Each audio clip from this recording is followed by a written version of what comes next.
السلام عليكم ورحمة الله وبركاته. الحمد لله رب العالمين.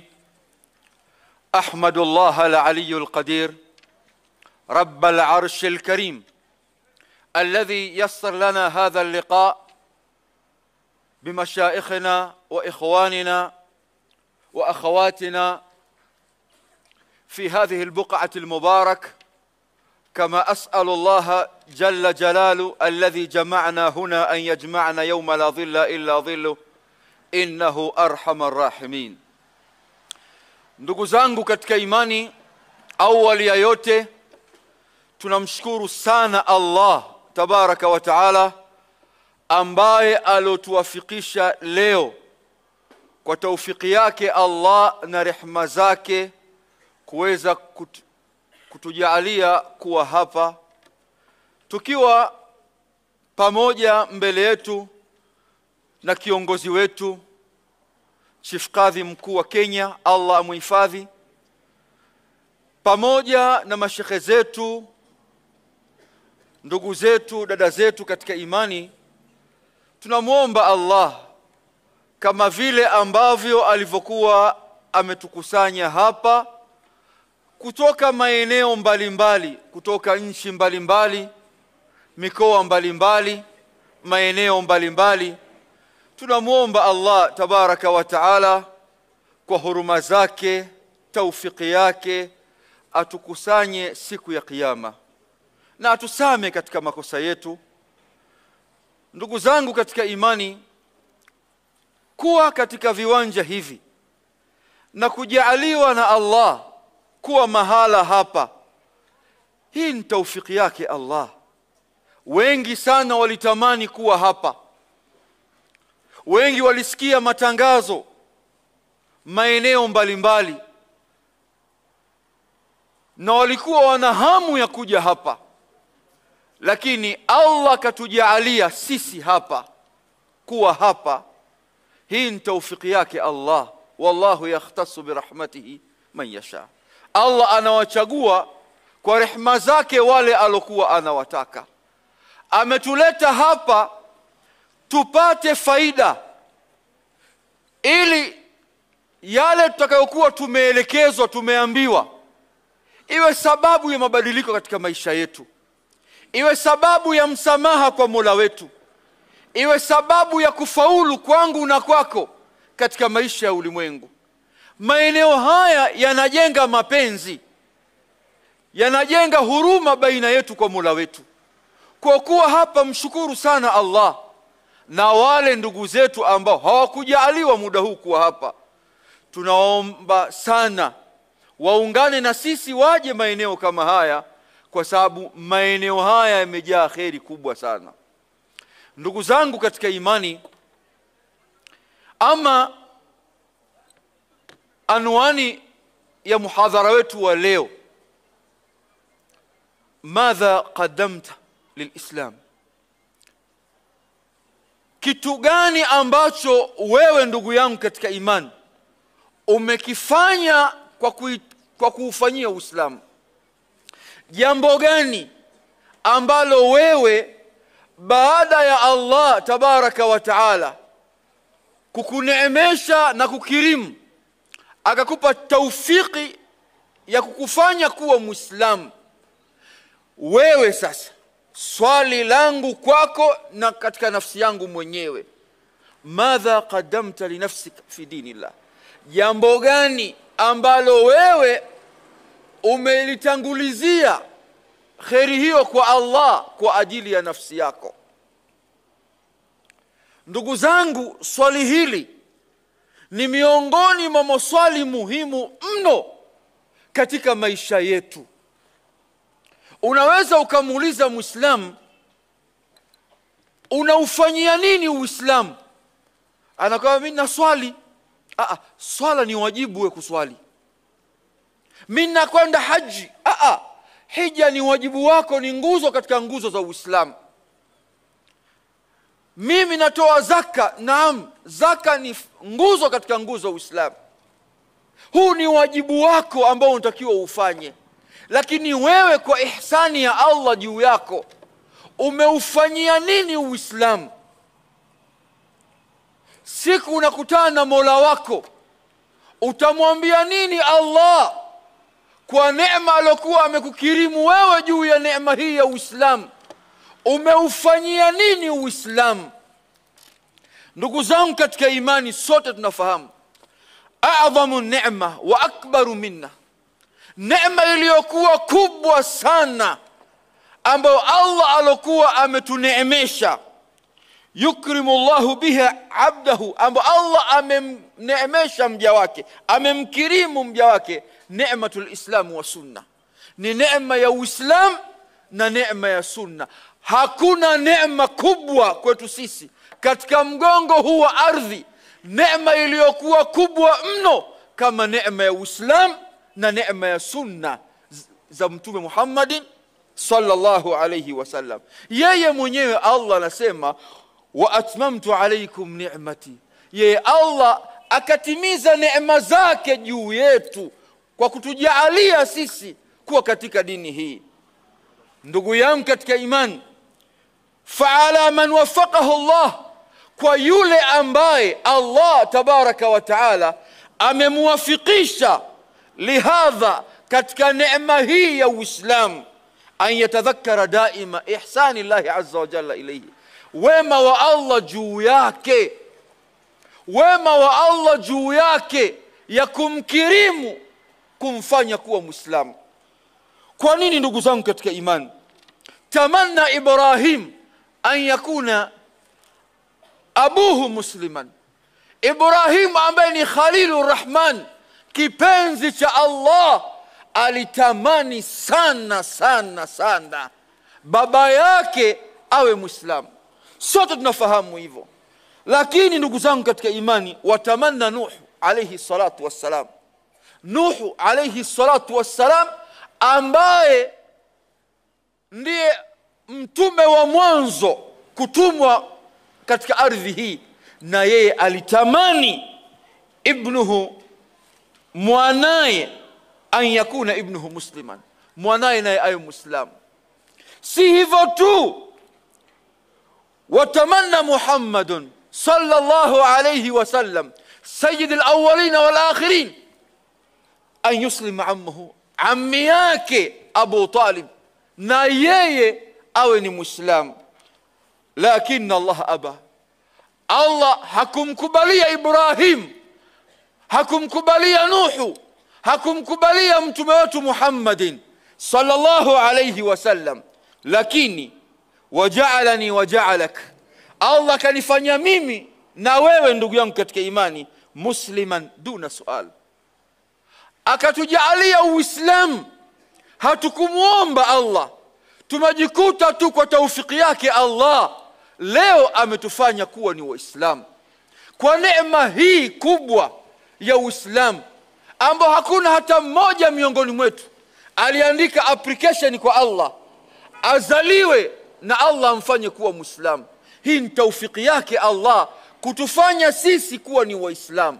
Ndugu zangu katika imani, kwa rehema hiyo alotujalia Allah, swali langu na lako, nini tunaufanyia Uislamu? Tujifunze kwa dakika hizi chache kwa waja wema waliojua thamani ya neema hii ya Uislamu, wakaupambania Uislamu, wakajitoa kwa ajili ya Uislamu, wakafanya juhudi kwa ajili ya Uislamu.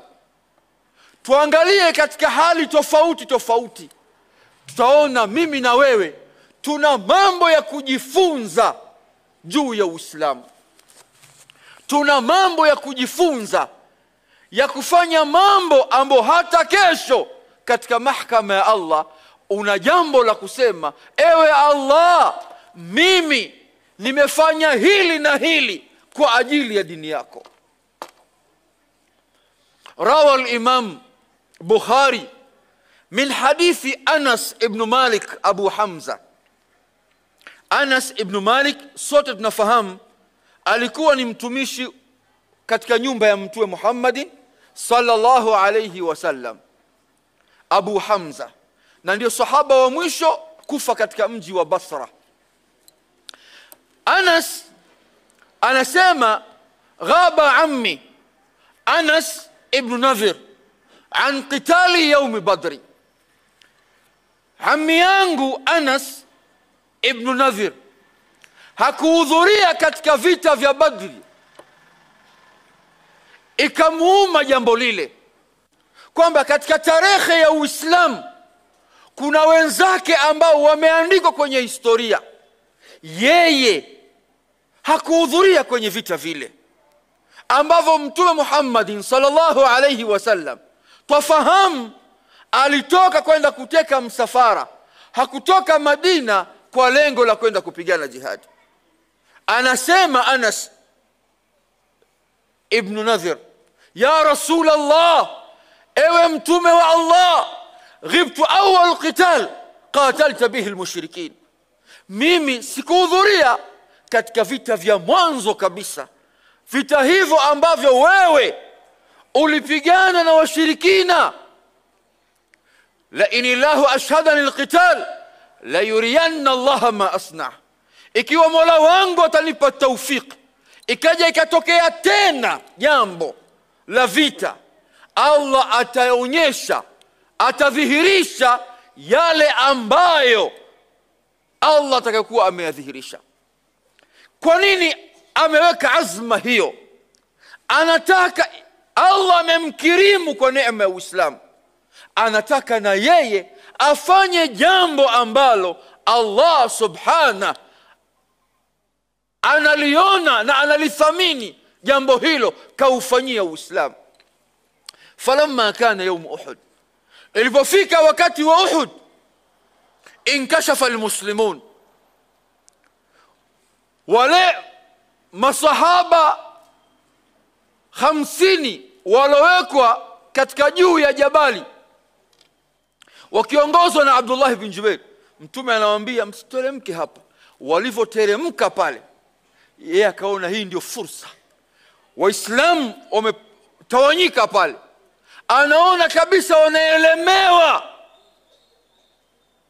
Akasema Allahumma inni a'tadhiru ilayka mimma sana haula, Mola wangu mimi nataka msamaha kwa hawa watu 50 hawa ambao wamekhalif amri ya Mtume Muhammadin sallallahu alaihi wasallam, wasiteremke juu ya kilima hiki.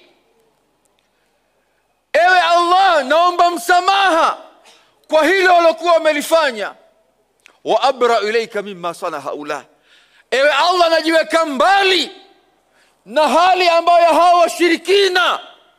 Thumma taqaddama, kisha akaenda mbele, anakutana na Saad ibn Muadh. Anaambia, ya Saad,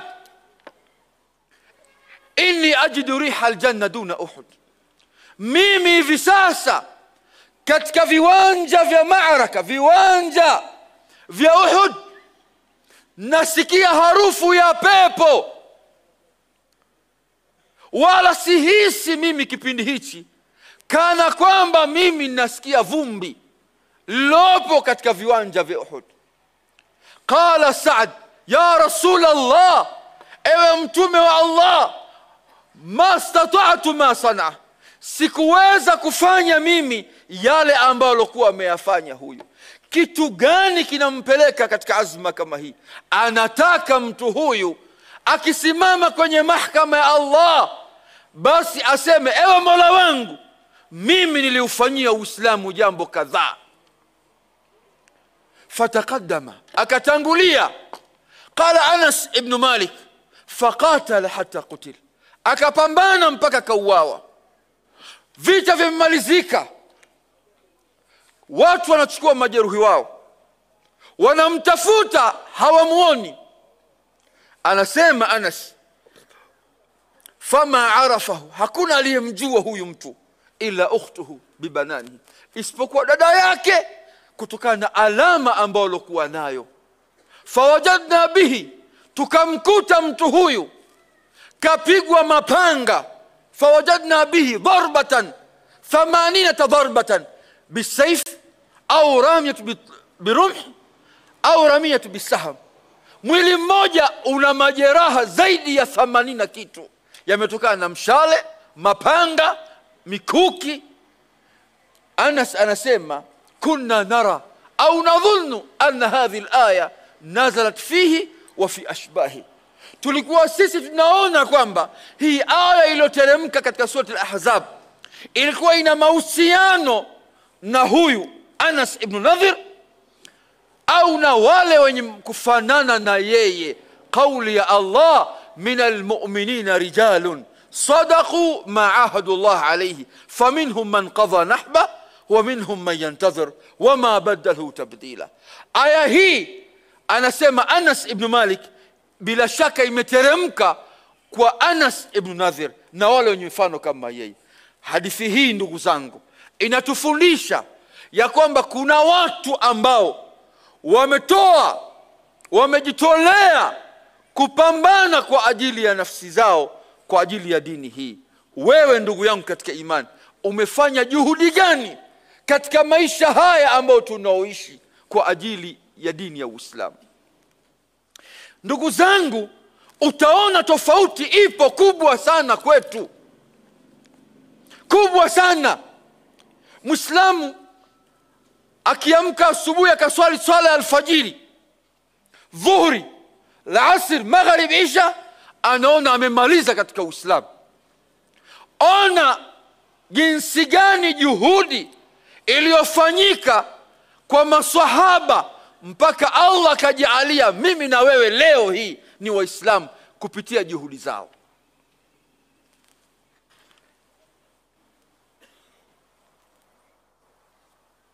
Katika vita vya Dhat al-Riqaa, Mtume Muhammad sallallahu alaihi wasallam alisikia katika makabila mawili yaliokuwa mashujaa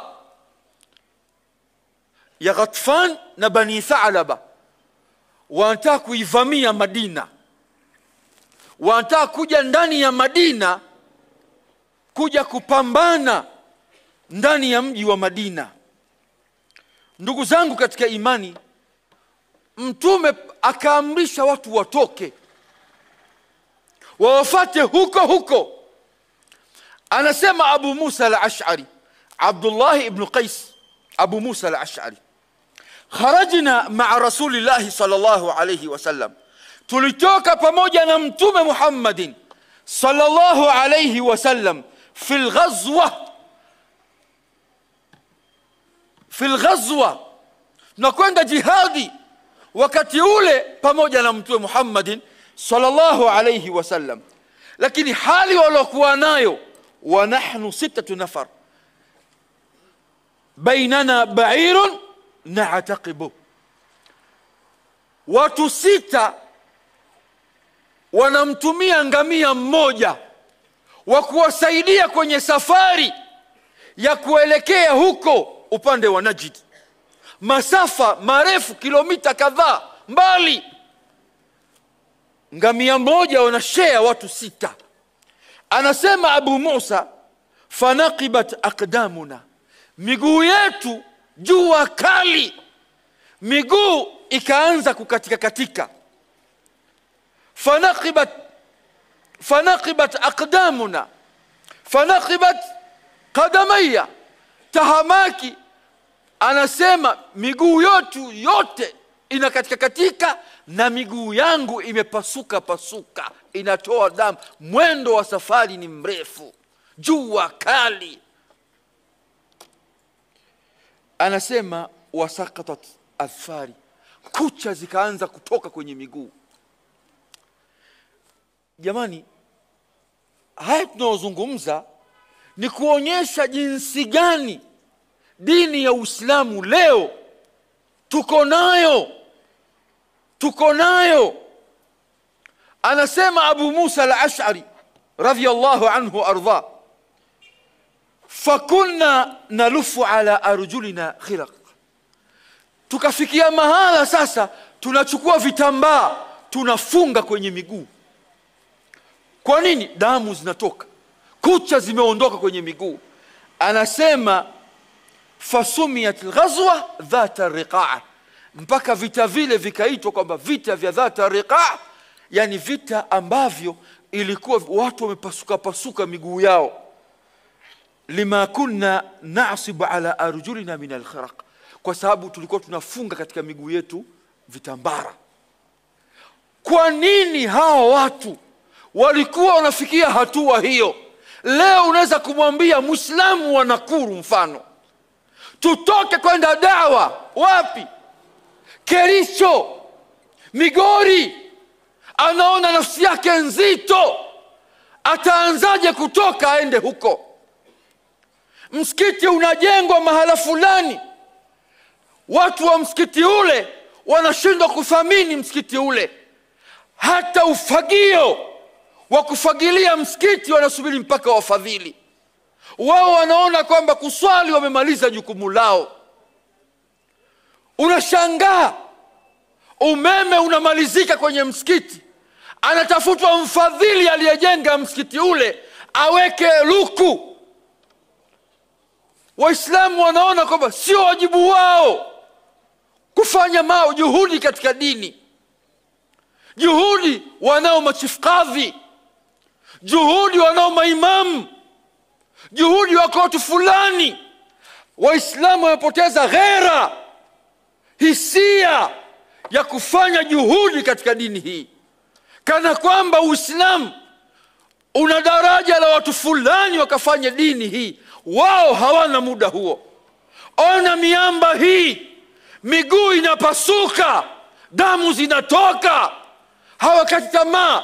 Wakati mwingine wallahi thumma wallah, mtu anaondoka sahaba pamoja na Mtume Muhammadin sallallahu alaihi wasallam, wanakwenda jihadi. Anasema Jabir bin Abdullah al-Ansari, ghazawtu ma'a rasulillahi sallallahu alaihi wasallam 7 ghazawat wa kana zadu ahaduna fi kulli yawmi wa layla tamra.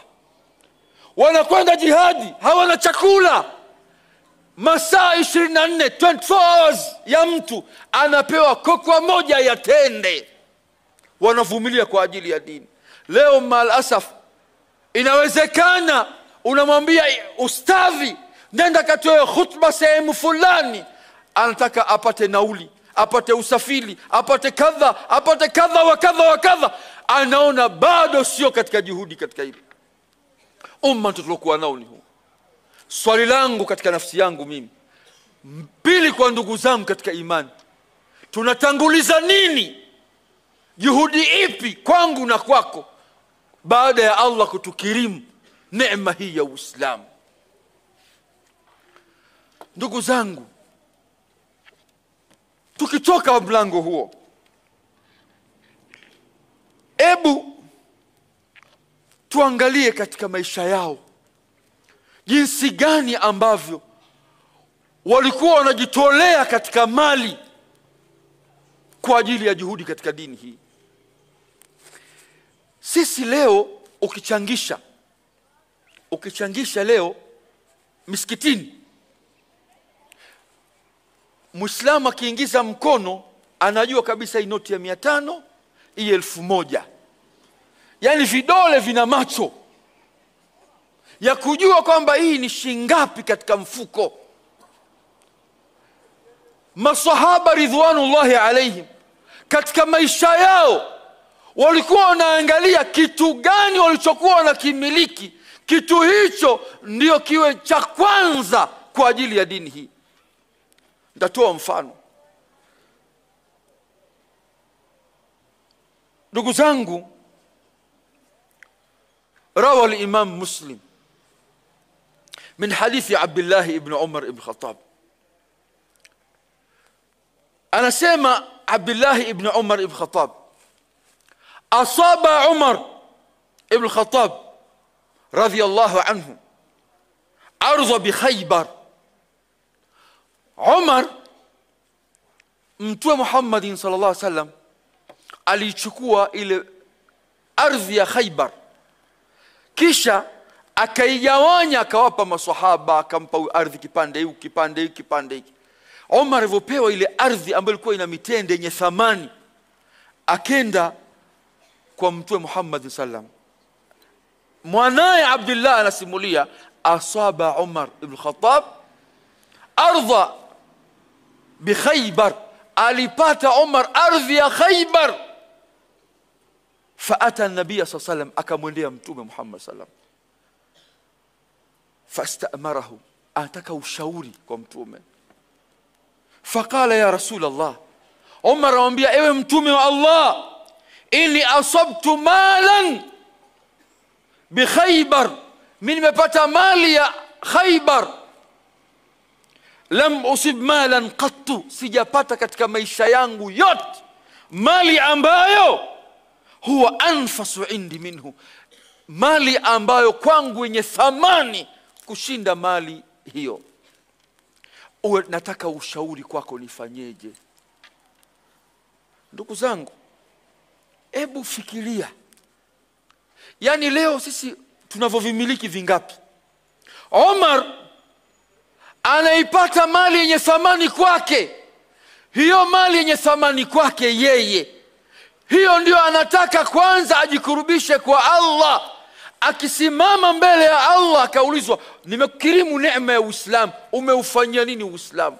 Aseme ya Rabbi, ile ardhi ambayo wewe Mola wangu umeniruzuku, ile mali ambayo ulikuwa umeniruzuku, hiyo ndiyo ambayo mimi niliitoa kwa ajili yako. Leo Waislamu wana majumba zaidi ya 5. Wameshakwenda wakasema na nyumba 2 hizi natoa wakfu kwa ajili ya dini. Au mtu anahangaika kila kukicha alimbikize mali, awe ana mali kila kukicha. Sisi tunakimbia sana, plani nyingi sana, kana kwamba siku tunakufa yote tunaondoka nayo. Majumba, mashamba, nini, yote yale tunayaacha. Unakwenda ndani ya mwanandani na sanda tu.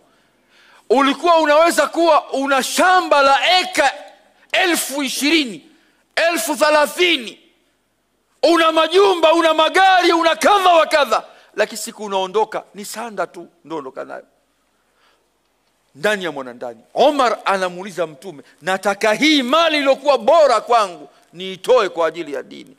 Nini anataka mbele ya mahakama ya Allah? Kitu gani ataongea na Mola wake? Wewe unatakiwa uchukue mfano huo. Siku moja mtu amekaa na masahaba,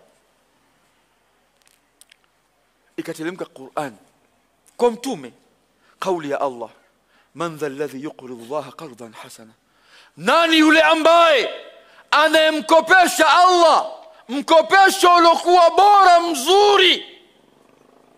Pembeni wamekaa masahaba.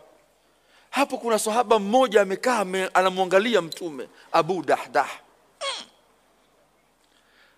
Anasikia aya inasema nani ambaye anataka kumkopesha Allah? Sahaba anashangaa, anaambia ya Rasul Allah, ewe mtume wa Allah, Allah yuridu minna alqardh, Allah anataka sisi tumkopeshe yeye. Kwa nini? Anajua Allah lahu mulku samawati wal ardh, vyote vilivyokuwa mbinguni na ardhini vyote ni vyake yeye. Hivi Allah huyu ndo anataka sisi tumkopeshe yeye? Mtu anambia naam, Allah ndo anataka tumkopeshe yeye. Sikia watu ndugu zangu, katika mali zao walivyokuwa. Anaambia mtume, hati yadika ya Rasulullah, nipe mkono. Anaambia ya Rasulullah, indi hait, mimi nina shamba fiha 600 nakhla, fiha 600 nakhla, mimi nina shamba pa Madina, unalijua ya Rasulullah, ndani yake kuna mitende 600. Mitende 600 wakati huo, ndugu zangu, mitende 600. Anasema ya Rasulullah, na shuhudilia kwamba nimemkopesha Allah na mtume wake. Hebu fikiria ndugu zangu, mitende 600 katika shamba ambao ndio lenye thamani kwake wakati huo, anaambia hili nimemkopesha Allah na mtume wake. Hawa ndio ambao sisi tunataka tuwaige wao, twende kwa mwendo wao ili mimi na wewe tufaulu. Kakaa pale anasema akatoka mbio anaenda shambani. Kwa nini? Sikisha mkopesha Allah na mtume. Anatoka, anakimbia, anakwenda ndani ya shamba. Anakumbuka pale ndani ya shamba kuna mkewe na mwanae. Anaambia, ya ummu Dahda, ummu Dahda, ya ummu Dahda, ummu Dahda, toka haraka sana huko. Mke anambia, kwa nini? Anambia, ili shamba nishamkopesha Allah na mtume. Hao wake zetu leo ukamwambia, bwana, ile nyumba nzuri nimeshampa Allah na mtume. Anaweza kuambia, hivyo una akili wewe? Wewe una akili wewe? Maana sio wote. Unajua baadhi ya kina mama huwa wanajua kwamba sisi wanaume ndio tutangulia kufa. Yaani ukimwambia, bwana, sasa nataka tuuze nyumba hii, tuhamie, sasa ukishakufa mimi nitakaa wapi? Yeye anajua kwamba sisi ndio tunawahi kuchomoka. Au uongo? Mara nyingi ndio hivyo. Anakwambia, wale nitaishi wapi na watoto? Kana kwamba ni wewe, anajua wewe ndio wakufa kwanza. Ummu Dahda anatoka, anaambia, rabiha ya Aba Darda, umeshapata faida. Mke anamuunga mkono, anamkumbatia mmewe kwamba umeshapata faida, alhamdulillah, tumefanya biashara na Mola wetu. Ndio maswahaba walikuwa wanataka wawe hivyo. Kitu gani ambacho wanataka wajitolee kwa ajili ya Mola wao? Ndugu zangu, mnanielewa? Lakini mnanielewa? Haya ndiyo maisha ambayo leo unatakiwa uulize nafsi yako, nafanya nini kwa ajili ya dini?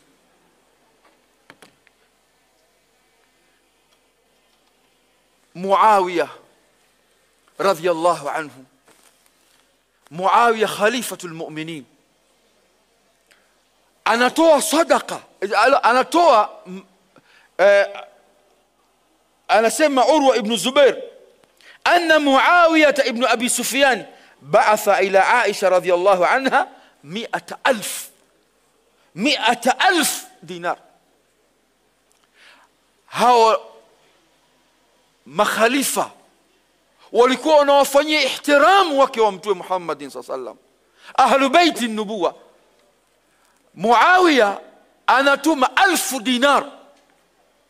Kwa sasa sijui nikwambia, labda kama zaidi ya milioni 10 na kitu. Anatoa zile pesa, anaenda kumpa Aisha kama matumizi yake. Sikia haya maneno, unaweza ukadhani hivi hawa ilikuwaje Allah akawaruzuku pepo wakiwa ndani ya ulimwengu huu? Aisha faqasamatha, akaigawa ile mali yote, 1000 dinar zote akazigawanya, hata lam tatruku minha shay'an, hakubaki na ndururu yoyote. Wanaitoa pesa nyingi kiasi kile, yeye mwenyewe maisha yake ni yale ya taabani ya kawaida. Mnajua kapata mali ile na yote kaenda kuigawa, hakuacha hata ndururu moja katika mfuko wake. Barira kijakazi wake anamwambia, anti saima, hivi unakumbuka umefunga saum? Qalat na'am, asema ndio nimefunga saum. Aambia, fahala ibta'ati lana bidirham nashtari lahma, hivi kwani hujaacha basi dirhamu moja tu katika mali ile, angao basi na sisi tunue nyama tufuturu, tule kizuri iftari ya nyama. Hawali nyama wale, hawana uwezo wa kununua nyama. Kapewa mali ile yote, kaigawa kujikurubisha kwa Allah, kasahau hata pesa ya kununua nyama, robo kilo ya nyama afturu yeye na Barira. Hawa ndio ambao wanatanguliza nafsi zao, wakisimamishwa mbele ya Allah wanajua kwamba wanakwenda kusimama katika mahakama ya Allah. Uislamu, neema ya Uislamu, kwamba waliufanyia nini Uislamu. Ndugu zangu, sikwambii hivyo peke yake. Uthman ibn Affan radhiyallahu anhu, dhu nurain,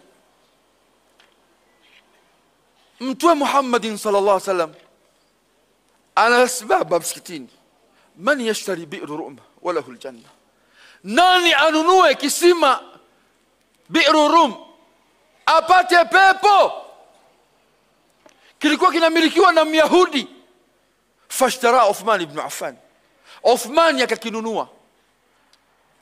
Siku moja ilitokea taharuki Madina, watu wamejikusanya wanataka kuipiga vita Madina. Wakati huo ndio mwisho wa mwaka, mazao bado hawajavuna tende na kadhalika, maisha magumu, jua kali, tabu. Sasa ghazwa Tabuk, wanatakiwa watu wajiandae waende kule. Mtume kasimama msikitini, anasema Abdurrahman ibn Khabbab radhiyallahu anhu, shahidtu an-nabiy sallallahu alayhi wasallam, nilimshuhudia Mtume Muhammadin sallallahu alayhi wasallam wa huwa yahuthu ala jaish al-usra, naye Mtume anahimiza watu watoe mali kuandaa jeshi kwenda kupambana huko Tabuk. Ndugu zangu, watu wote wakimya, wametulia. Uthman anamsikia Mtume Muhammad sallam, akasema alayya mi'at al-ba'ir ya Rasulullah bi ahlasiha wa aqtabiha. Ya Rasulullah, mimi natoa ngamia 100. Ngamia hawa 100, ngamia ambaye aliyekuwa ameandaliwa kwa ajili ya jeshi, ngamia ambaye atakuwa na vipando vyake, chakula chake na kila kitu. Ni mtu tu peke yake apande kwenye ngamia aondoke kwenye safari. Mtume akamtazama Uthman, kisha kwa uzito wa jeshi akawapa fursa watu wengine, akaendelea tena, nani atatoa, nani atoe? Uthman akamwambia Mtume, alayya mi'atan ba'ira ya Rasulullah bi ahlasiha wa aqtabiha, ngamia 200. Mtume akamtazama Uthman, kisha tena Mtume akaendelea, Uthman akaendelea tena, alayya mi'atan ukhra ya Rasulullah bi ahlasiha wa aqtabiha. Wanasema watu wa tafsiri, Uthman alitoa ngamia 600. Shekhe wetu, mwanachuoni wetu, kiongozi wetu, kwa leo inawezekana labda mtu anatoa, si niseme vifaru au nini, maana kifaa kimekamilika, 600 viende vikapigane jihadi. Huyu mtu akutana na Mola na Allah, unatarajia akiulizwa umeufanyia nini Uislamu, kuna kupepesa? Kuna kupepesa? Mtume anamwambia Uthman, ma dharra Uthman baada al-yawm, hakuna tena kitakachomdhuru Uthman. Yani yeye na pepo Uthman, anachosubiri ni kufa kuelekea kwa Allah katika janna. Sisi tumekuwa wagumu katika mambo ya kutoa kwa ajili ya dini. Tunashindwa kupeleka walimu vijijini, ofisi za maimamu ziko wazi. Wewe Muislamu, toka jiandikishe, sema ewe kiongozi wangu, mimi na uwezo angalau ustadhi mmoja wa kufundisha madrasa, kufundisha watoto dini ya Allah, mimi nalipa. Ofisi ziko wazi, watu wafanye juhudi hizo. Hata ukienda kwa Allah useme, ya Allah, nililipa mwalimu mmoja akaenda kufundisha watu mambo ya dini. Wewe umekazana tu mali mali mali mali, itakusaidia ni mali yako. Faya jami' al-mal wa mujtahid fi al-bunyan laysa laka min amwalika illa al-akfan bal hiya lil-kharab wal-ba'ab. Hangaika leo kutengeneza akhira yako, kuandaa jambo ambalo utasimama mbele ya Allah kwamba ewe Mola wangu, mimi nimefanya. Sikwambii kwenye kutoa peke yake, nikwambie kwenye juhudi ya dini. Juhudi ya dini walokuwa wameifanya maswahaba. Kisha wewe angalia umefanya juhudi gani katika jambo la dini. Hadha Mus'ab ibn Umair. Tukimwangalia Mus'ab ibn Umair, shabun Quraishi, kijana wa Kikuraishi mdogo, huyu amesilimu mwanzo wa Uislamu, anakwenda katika Dar al-Arqam. ambaye mama yake na Mus'ab ibn Umair katika wanawake waliokuwa wanamiliki uchumi katika mji wa Makka. Hakuna nyumba yoyote katika mji wa Makka waliokuwa wana mabanati mule walikuwa wanatamani binti yao aolewe na Mus'ab ibn Umair. Kijana akipita nyuma, sikwambii mbele, nyuma ya mgongo, manukato yaliokuwa mazuri ya kunukia gharama yalikuwa akipita hivi wajua huyu ni Mus'ab. Kijana ambaye amelelewa katika nyumba ambayo ilikuwa ina fedha na anapendwa, aliposilimu aliachana mambo yote, akawa wakati mwingine hata nguo anavaa ya kiraka, nguo iliyopasuka. Kwa nini? Kwa sababu ya dini. Ndugu zangu, mnajua Mus'ab anahusika na hijratain, ya mwanzo na ya pili, ya Habash ambapo mnafahamu mfalme wa Habash aliwapokea nani? Aliwapokea nani? Waislamu, si ndio? Hivi mfalme wa Habash anaitwa nani? Mfalme wa Habash anaitwa nani? Najashi? Hapana, alikuwa anaitwa Ashama.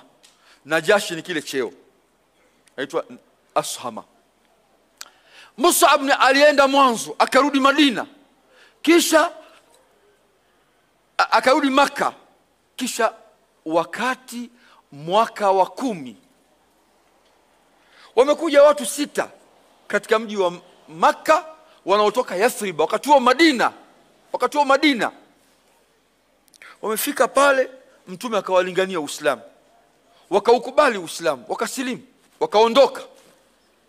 Wakarudi mwaka uliopita, wakaja watu 12 wakampa bai'a mtume Muhammadin sallallahu alaihi wasallam, ndio bai'atul aqaba al-ula kwa wale waliokwenda haji pale Mina Jamarat, wakwenda kupopoa shaitani. Mnapofahamu pale ndio Aqaba, uliwekwa mkataba pale mtume kaekiana mkataba na Aus na Khazraj, watu 12 pale. Mtume akaangalia nani amtume aende Madina kwenda kutangaza dini, kufundisha Qur'an.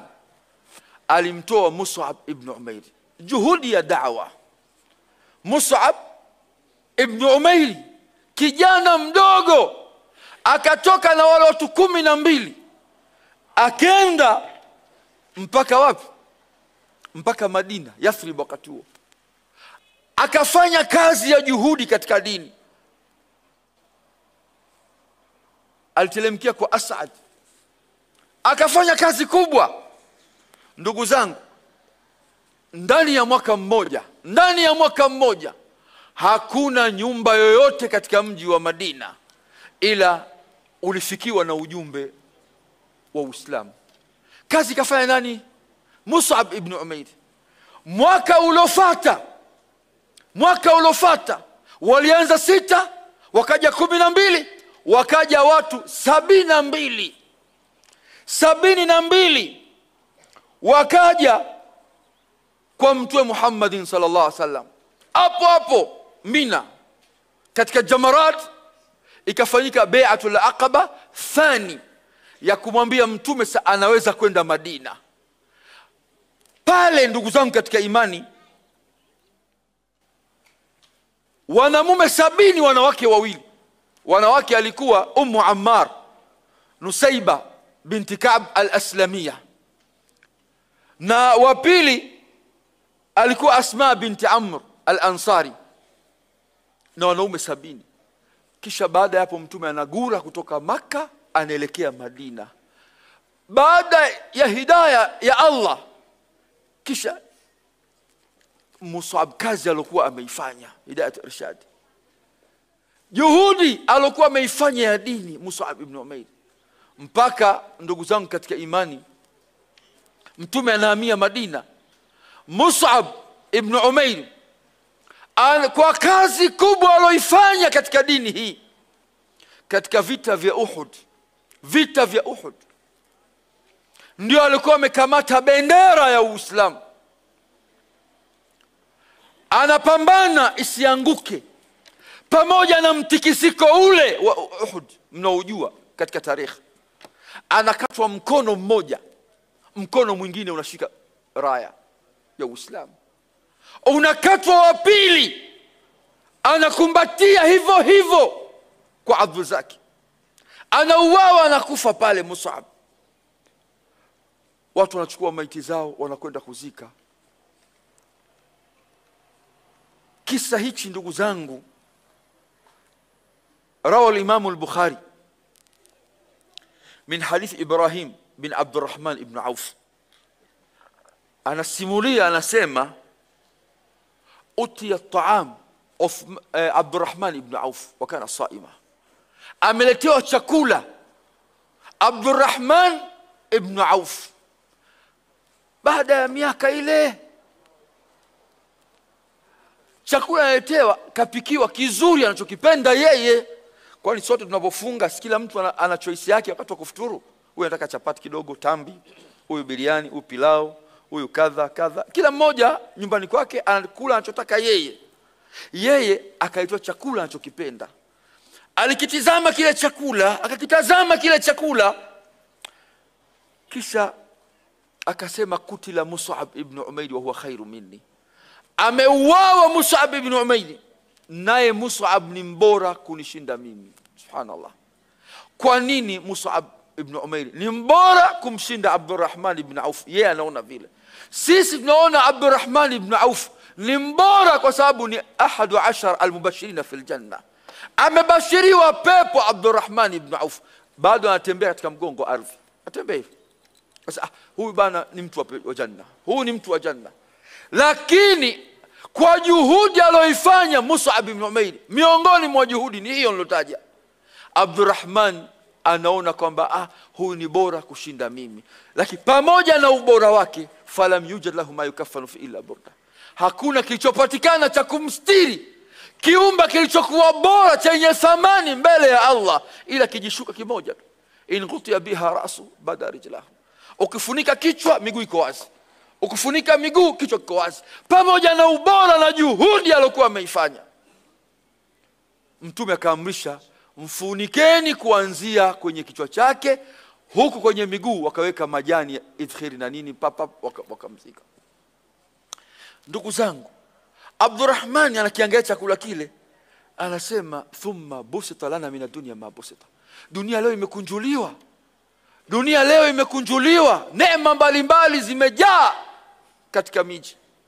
Au utina min ad-dunya ma utina, au tumepewa sisi kama mnavyoona leo tumepewa. Anasema qad khashina an takuna hasanatuna ujlat lana, huenda yale matendo mema tuliyofanya wakiwa na Mtume ndio tunalipwa leo kwa kula chakula kizuri hiki. Anaacha kula pamoja kwamba kwenye saumu, anaanza kulia na kuacha kula. Anakumbuka juhudi aliyokuwa ameifanya Mus'ab bin Umayr. Wewe ndugu yangu katika imani, juhudi gani katika dini hii unaifanya? Usitosheke na swala, saum, zaka, haji, ukasema bana mimi nafanya, huu ni wajibu wako kufanya. Lakini katika juhudi katika dini umefanya jambo gani? Maswahaba wametoka, wengine wameelekea China, Sham, wengine Sharq Afrika, wengine wamekwenda wapi na wapi na wapi kutangaza dini, kufanya juhudi. Wengine wamebashiriwa pepo, Allah amewaridhia katika mgongo ardhi. Laqad radhiya Allahu 'anil mu'minin idh yubay'unaka tahta shajara fa'alima ma fi qulubihim fa'anzala sakinata 'alayhim wa athabahum fathan qariba. Wanajua kabisa Allah amewaridhia, na sifa ya Allah ya kuridhia ni sifa yake Allah. Hawezi akaridhia leo kesho akabadilika. Ni sifa inayofungamana na dhati yake Allah. Amewaridhia masahaba, pamoja na kuridhiwa kwao walifanya juhudi katika dini hii. Wewe ambaye ndugu yangu, mimi na wewe leo, swala zetu hizi, hata tukisema katika swala bado Muislamu kwa wiki kumpata takbiratul ihram nadra. Takbiratul ihram kuwa nyuma ya imam tu, ile takbira ya mwanzo Allahu akbar, bado nenyewe ni mtihani. Utaenda kwa Allah umwambie nini? Kuna watu kina Said bin Musayyib, kina Hasan Basri, miaka 40 hawajawahi katika maisha yao ikawapita takbiratul ihram. Funga zetu hizi ambazo tunaofunga zimejaa riba, zimejaa ghish, maganji na kila kitu, mambo mengi ya haram. Bado tunaridhika na haya mambo, hatutaki kufanya juhudi katika jambo la dini. Vipi utasimama mbele ya mahakama ya Allah? Allah kuonee huruma, umeufanyia nini Uislamu ambao Uislamu huu aliwanyima vipenzi vyake kwa watu wao wa karibu? Mtume Muhammad, ndugu zangu, ammi yake Abu Lahab, ammi yake Abu Talib yuko pale. Mtume anamwangalia ammi yake, machozi yanamtoka. Hapa jirani yuko Amr ibn Hisham.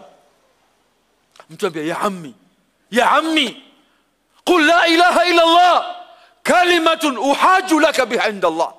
Ewe ammi, sema la ilaha illa Allah, kalima ikuwa hiyo ni hoja kwako, ikusaidie mbele ya Allah. Na mnajua kwamba Abu Talib alikuwa anajua kabisa dini ya Uislamu dini ya haki, dini ya Uislamu ni dini ya haki, anajua kabisa.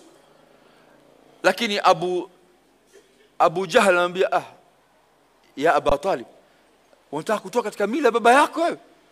Mila ya baba yako wewe Abdul Muttalib amekufa akiwa jambo lile linamuuma Mtume, kafa kafiri, ikamuuma Mtume, huzuni memtanda. Allah anateremsha Qur'an, innaka la tahdi man ahbabta walakinna Allah yahdi man yasha. Wewe huwezi kumuongoza yule unayemtaka, lakini Allah anamuongoza yule anayemtaka. Mtu sasa nitamwombea msamaha, Allah anambia hapana kumwombea msamaha. Haya yote ndugu zangu kuonyesha kwamba wamenyimwa Uislamu huu walokuwa vipenzi wa Allah kwa watu wao wa karibu. Wewe Allah amekujalia hivi, umeshaamka hata usiku mmoja ukaamua kuswali rakaa 2 kumshukuru Allah kwa neema ya Uislamu. Si unaona Uislamu ni wa mazoea tu tunao, hautuumi, hauko kwenye vifua vyetu. Ni kitu ambacho kama mila fulani vimila. Tuko kama kama kitu fulani tu hivi. Hata kikipotea uko tayari, Uislamu hauko moyoni, uko katika mikono yetu. Uko wakati wote uko tayari hata kuutupa. Sasa sijakwambia kwenye elimu, mifano ya kwenye elimu ya wale waja wema ambao walikuwa wamepita. Sijakwambia hata baadhi ya wanyama wametuzidi sisi. Sijakwambia hata ndege wametuzidi sisi. Ndege hao wanaopaa pengine wameufanyia Uislamu kazi kubwa kutushinda sisi. Mfano tu kisa cha Hudhud. Kisa cha Hudhud kataharak, ikawa sababu ya kusilimu kwa umma. Wewe leo umeshatoka, jirani yako sio Muislamu, ukanunua angalau risala kidogo, hiki huu ndio Uislamu, haya ndio mazuri ya Uislamu, haya ndio kadha. Ukanunua pale msikitini au kwenye maduka ya vitabu, nunua vijitabu vidogo vidogo, fika bana ndugu yangu, sisi tuko pamoja, alhamdulillah, hebu jaribu kusoma na Uislamu.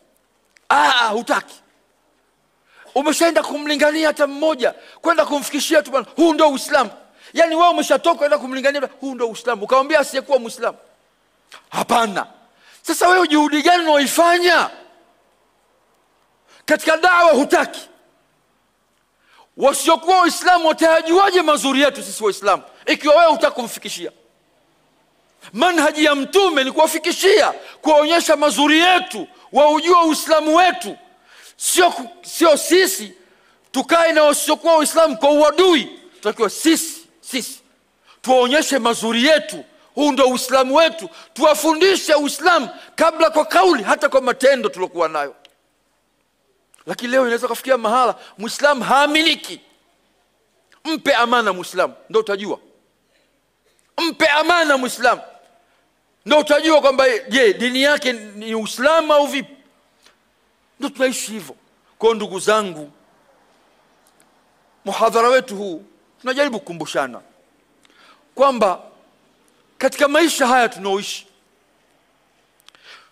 tufanye juhudi mbele ya Mola wetu. Hata tutakapokutana na Mola wetu tuna la kusema kumwambia Mola wetu, ya Rabbi, mimi nimeufanyia Uislamu 1, 2, 3. Usitosheke na ibada peke yake. Kwani maswahaba walikuwa waswali, walikuwa wafungi, walikuwa wahiji? Kwa nini walitoka na kutangaza mazuri ya Uislamu? Kwa nini walitoka wakaja mpaka nchi zetu za Afrika? Ni kwa sababu tu walifanya juhudi ambayo Allah aliipa kabul juhudi ile, akaipa taufiki juhudi ile. Mimi na wewe leo kwa fadhila zake Allah ni Waislamu. Kwa na sisi tufanye juhudi, watakaokuja waone kwamba tumefanya juhudi katika dini hii, na fursa za kufanya juhudi zipo.